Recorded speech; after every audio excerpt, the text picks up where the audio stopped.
Anthologie philosophique. La mort.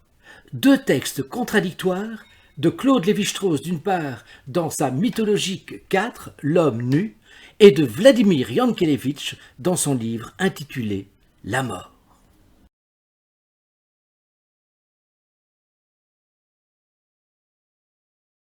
Il incombe à l'homme de vivre et lutter, penser et croire, garder surtout courage, sans que jamais le quitte la certitude adverse qu'il n'était pas présent autrefois sur la terre, et qu'il ne le sera pas toujours, et qu'avec sa disparition inéluctable de la surface d'une planète, elle aussi vouée à la mort, ses labeurs, ses peines, ses joies, ses espoirs et ses œuvres deviendront comme s'ils n'avaient pas existé.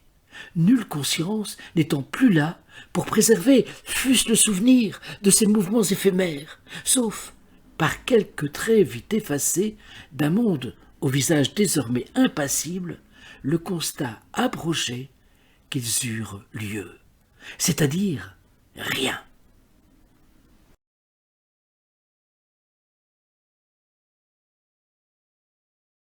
Si la vie est éphémère, le fait d'avoir vécu une vie éphémère est un fait éternel. Du moment que quelqu'un est né, a vécu, il en restera toujours quelque chose, même si on ne peut pas dire quoi. Nous ne pouvons plus faire désormais comme si ce quelqu'un était inexistant en général ou n'avait jamais été. Jusqu'au siècle des siècles, il faudra tenir compte de ce mystérieux avoir été. Le déjà plus n'est plus rien en effet, mais on ne dirait pas « il n'est plus » s'il n'avait jamais été. Métaphysique est la différence entre « il n'est plus » et « il n'est pas ». Le plus rien est distinct à jamais du néant, pur et simple. Il est sauvé de l'inexistence éternelle, sauvé pour l'éternité. Cet avoir été est comme le fantôme d'une petite fille inconnue, suppliciée et anéantie à Auschwitz.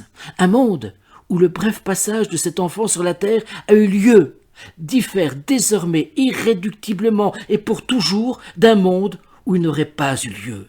Ce qui a été ne peut pas ne pas avoir été.